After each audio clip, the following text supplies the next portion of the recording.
Okay, we'll start with this. Well, I'm sure that most of you have heard by now that yesterday it was revealed Alejandra Jimenez's B-Sample, the sample that she hoped would exonerate her of any wrongdoing, has come up positive for a banned substance, similar to her A-Sample.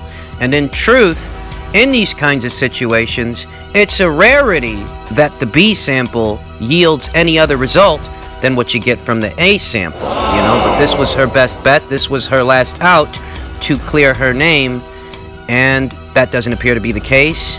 She does appear to be guilty as charged for having banned substances in her system ahead of the CREWS fight. And, you know, it's not a shocker to me, having seen the fight.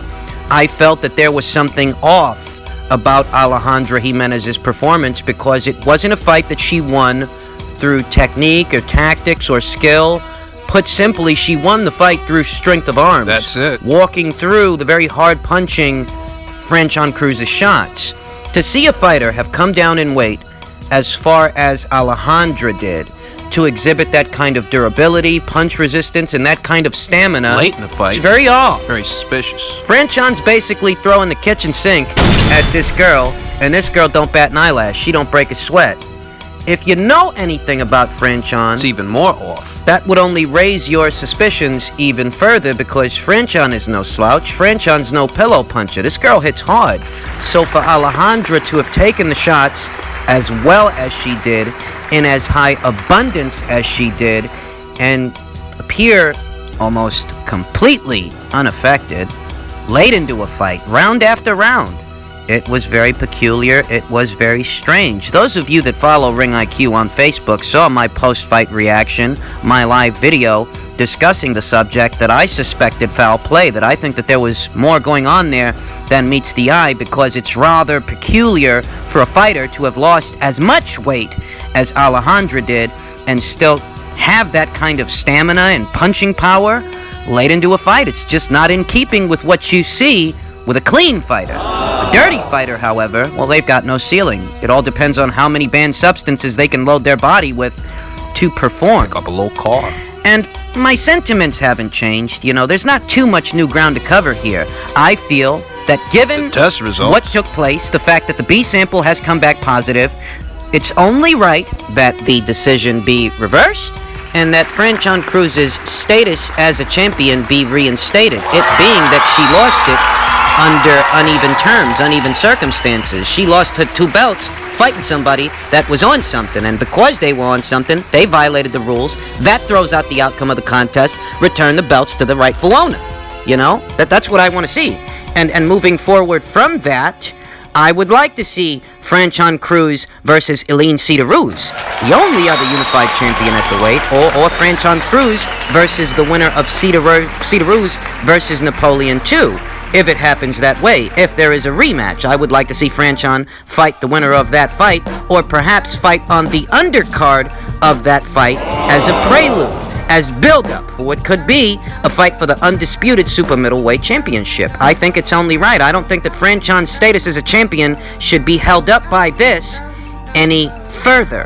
As far as Alejandra and where she goes from here, well, she did it to herself. I mean, you can try to explain it away the way that a lot of these fighters that get caught in the act often do. Jarrell Miller comes to mind. You can try to say whatever you want to say. There was something present in your system, and nobody believes, given what they saw, your story. Nobody's going to buy into it. With that, you lose the favor of the boxing fans, some of them, yes, but you also cost yourself opportunities, because now, whatever other girls that are out there, right, they're not going to want to give you any kind of opportunity because you're a dirty fighter. Not going to be a lot of girls in any kind of hurry to go in there with somebody that they feel may be on something. And this is what happens after a fighter is caught red-handed. That even if they are clean, every moment thereafter, that reputation is still going to follow you around. It's going to be hanging over your head. Nobody's going to trust you. Nobody's going to want nothing to do with you. And that's what Alejandra is facing. A self-inflicted wound, really. Is there a precedent for a CREWS versus Alejandra Jimenez rematch? I'd say yes, as a boxing fan. But in a very general sense, I wouldn't blame Franchon at all if she decided that, you know what, Alejandra doesn't deserve a second opportunity. You got caught red-handed the first time, So why should I give you a second chance? For what? As the saying goes, fool me once, shame on you. But fool me twice, that's shame on me. Fool me 3 times, and I'm asking for it. So I don't think that Franchon is gonna give her the opportunity, and I wouldn't blame her if she doesn't, you know? Fuck it. I mean, from a boxing fan's perspective, they might say something like, you know what, let's see how Alejandra does when she's got to fight clean, when they're fighting on even terms. I mean, that would be the precedence. But from where Franchon is sitting, the crime has already been committed, you know? Because she got away with it in the first fight, more or less. So why give her a chance to do it in a second? Perhaps she'll use a different drug cocktail that is easier to get away with. You know, something that's harder to detect. So I wouldn't blame Franchon if she decided to move forward without giving Alejandra any kind of a rematch, without giving Alejandra the time of day. I wouldn't fault her. Alejandra did it to herself. And, you know, one thing about dealing with, where your B-Sample at? You don't have a lady. You don't have no ladies, you know what I'm saying? And, you know, one thing about dealing with, where your B-Sample at? That's a stupid fucking question, considering that Dillian Whyte didn't pop dirty for any of his VADA tests. I mean, did nobody tell Deontay Wilder that Dillian Whyte was cleared by VADA? Hell, VADA cleared him before anybody. VADA cleared him before UCAD. UCAD who don't divulge details. So requesting a B sample when an A sample never came up dirty is kind of fucking stupid. Just about as stupid as Deontay Wilder's question, just about as stupid as Deontay Wilder's fans. His fans who are still latching on to outdated narratives intended to excuse Deontay Wilder, explain away why Deontay Wilder has not given this man a title shot yet. But Ortiz gets 2. Same old narratives. Where's the B sample? Luis Ortiz is a boogeyman. Why didn't Dillian Whyte fight Luis Ortiz? The WBC ordered that fight and he didn't have it. Blah, blah, I mean, it's the same old bullshit, you know? And you know, we've got to reiterate the facts that we've already mulled over to continuously shoot down these narratives, because if we don't, the usual suspects are going to get away with this. But if you're wondering why Dillian Whyte didn't have that mandated fight with Luis Ortiz, it's because it wouldn't have led to a Deontay Wilder fight. Nope. By that time, they had already elevated Dominic Breazeale to mandatory status ahead of Dillian Whyte, even though Dillian was ranked ahead of Dominic. And that mandate for Dillian to square off against Luis Ortiz, that would have only made Dillian Wilder's second mandatory, not his first. In other words, he still would have had to wait. More important, that mandate is pretty outdated, because since that mandate, over a year ago, the WBC ordered Dillian Whyte to fight Dominic Breazeale, who backed out of the fight. Yep. They ordered him to fight Tyson Fury, who backed out of the fight. Yep. And then they ordered him to fight Oscar Rivas for the interim title for mandatory status. And as we all know, Dillian Whyte had that fight, won that fight, and sits here today as the interim champion. So miss me with the tired old boogeyman shit. Luis Ortiz narrative. Why are you guys so hell-bent on selling me this fucking fighter who hasn't beaten anybody? If I ask any one of you motherfuckers, who did this guy beat that he's supposed to be so fucking special, you can't give me an answer. Nope. What top 10 fighters has Luis Ortiz beat? What is the crowning achievement of this guy's pro career aside from losing 2 fights to Deontay Wilder? Losing to Deontay Wilder 2 times makes you elite? If that's the case, I guess CREWS-DEZURN must be elite. I guess he's a boogeyman too. Because Wilder fought him 2 more times than he's fought Dillian Whyte. He hasn't fought Dillian Whyte once. If he's easy work, then show me. But if you're not gonna show me, then shut the fuck up. Because you're just recycling fights with fighters you know you can beat. Fighters like Luis Ortiz. At this point, Deontay Wilder has quite literally been reduced to using the narratives that his spin doctors spin for him. You're asking where Dillian Whyte's B sample is at a time when he's been cleared by both VADA and UCAD. Let me tell you something, the only guy who indicated any actual wrongdoing was Thomas Hauser. But when he did this, he didn't cite any sources, he didn't get any quotes or any statements from anyone. Read the article. Came out with a baseless article with information he couldn't verify, and Wilder's fans, and Wilder himself, seems to have run with that, not realizing, hey, idiot, newsflash, this guy's been cleared, and he's your mandatory. So asking where his B sample is some kind of childish attempt to draw away attention from the truth. There's something about this guy you just don't like, because you really don't want to fight him. Even I think Wilder stands a good chance of knocking him out, but I guess Wilder doesn't share my opinion, because he won't give that guy a shot. Not willingly. I don't know why. There is not enough money you can offer Deontay Wilder to fight this man. It's not enough. I don't know why. So you tell me why Deontay Wilder feels more comfortable fighting Brazil's and Ortiz's 2 times than fighting little old Dillian Whyte. If this guy's really supposed to be one of the hardest punchers in the history of boxing, what the fuck's he so afraid of that guy for? You're being interviewed by the illustrious Michelle Joy Phelps of Behind the Gloves Boxing, and you catch yourself asking for Whytes B-Sample after he's been cleared, as if you have some kind of aversion to fighting fighters that have tested positive for banned substances before, when newsflash, you fought a guy who got popped 2 times and fought him 2 times. Remember? If you're okay fighting Luis Ortiz, who got popped 2 times by VADA, stop looking for excuses to not fight Dillian Whyte. Because unlike Luis Ortiz, Dillian Whyte was cleared. At this point, you just look scared, bro. You just look like you're making excuses. I don't know why, because I think you can knock the guy out, and I don't even fucking like you. But I think you can knock out Dillian Whyte, but there must be something about this guy that you just don't like. I don't know what it is.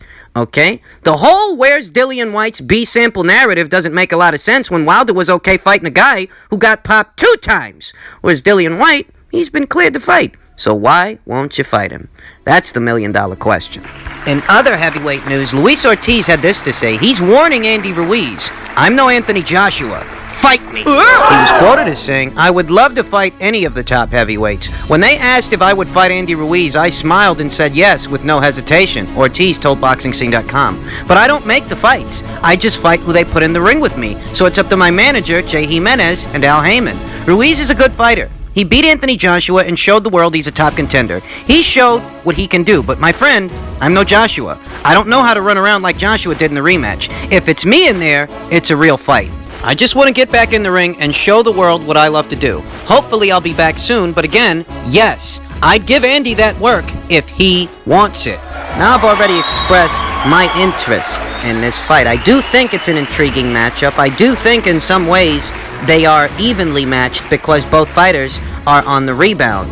Andy Ruiz having dropped a decision to Anthony Joshua, a one-sided decision, and Luis Ortiz and his violent knockout at the hands of Deontay Wilder. You know, it's a good fight. I don't think it's the best fight that Andy Ruiz had on the table, but it still is a good fight. There aren't questions as to who is the better fighter and the bigger puncher of the two. If you ask me, at this point in the juncture, the bigger puncher would have to be Andy Ruiz. I'd say that he packs the bigger wallop out of himself and Ortiz. I think that Ortiz is the better boxer, that he has the more nuanced and malleable skill set, whereas Andy has his limitations. Skill set does. Because, you know, if Andy can't get mid-range to inside, then Andy's no good. Andy's no good if you can keep him behind your jab. Anthony Joshua put that on full display fighting behind his. So long as you keep Andy at arm's reach, those quick counters of his, they don't mean much from the outside. It's mid-range to inside that he can be lethal. I do think that Andy right now is the bigger puncher, and I think that he will continue to be the bigger puncher over time because, you know, Luis Ortiz, he's 40 now. He could be 41 by the time these two guys lock horns, if they lock horns at all. You'll notice that he couldn't stop Christian Hammer either, and these are not elite level top 10 fighters. And yet Luis Ortiz, being a top 10 fighter himself, could not dispatch these opponents. He beat them, he definitely beat them, but he could not dispatch them. I dare say that an inspired Andy Ruiz would have got those guys out of there. He would have got them out of there. Those two guys, yeah, I think Andy would have got those guys out of there. Andy might be the younger, more limited fighter, but I do think he's the stronger puncher. I feel like the early goings of this matchup could actually favor Luis Ortiz when he's still fresh and he's still got some snap in those punches. But as the fight wears on and he begins to slow down, having absorbed some of Ruiz's shots, the later goings of the match actually favor Andy Ruiz. I mean, Ortiz might have this and that to say about how Anthony Joshua chose to fight the fight, on the balls of his feet, behind his jab. But if Luis Ortiz cannot do this himself, he's that much easier for Andy Ruiz to catch up to and to trade hooks with. And mid-range to inside, in the pocket, I favor Ruiz to land the more concussive shots. I do. Not only do I favor Andy Ruiz over Luis Ortiz in the power department, I do think Ruiz is the bigger puncher, but I also happen to think he's the more durable fighter who takes the better punch. I mean, we saw that Anthony Joshua dropped this guy in the first fight, picked himself right back up and kept on fighting, got that knockout. You'll notice in the second fight, Anthony Joshua came out guns blazing, landing some big right hands that, you know what? Andy Ruiz took him well. I don't think Luis Ortiz would have taken those shots as well if it were him instead of Andy. I happen to think that Andy is the more durable fighter with the better punch resistance. You gotta remember that, Luis Ortiz, he's a good boxer. He's got a good malleable skill set, but this is a guy who's, one, coming off a very violent knockout, and two, is 40, going on 41 years old.